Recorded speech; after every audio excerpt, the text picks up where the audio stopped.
Наша поэзия. Наша поэзия. И опять я стою на краю, край за новую даль принимая.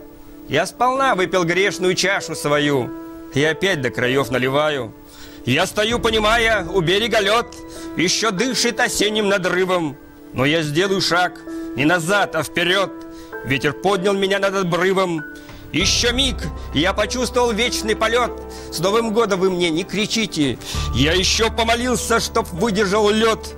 И за вас помолился, простите.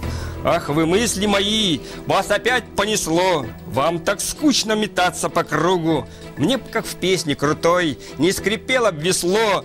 Голый лед я обнял, как подругу.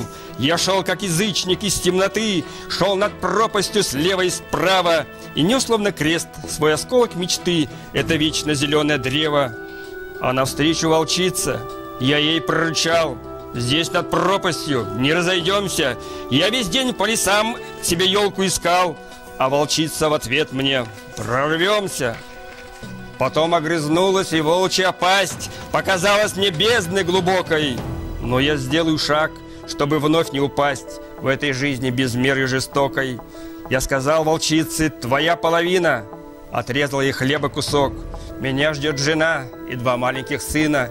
Тебя ждут волчата и волк. И горели в ночи 2 звериных оскала. Она думала, я годом загнанный зверь, а себя, стало быть, человеком считала. Как же нам теперь разойтись без потерь? Я упал на тропу, снег губами от жажды лобзая. Сердце бьется об лед, все как в сказочном сне. А волчица, урча, нежно-нежно шагая, спрятав когти, прошлась по вспотевшей спине. Если день в суете, если ночь на порог, сигареты дымок к лесу темному жмется, если ты весь в объятиях судьбы и дорог, пусть удача тебе улыбнется. Старый год не предел, ни тропа, ни обрыв, он из сказочных снов, непоседливый родом, а молитва за вас, как душевный порыв. Кто-то в дверь постучал, с Новым годом!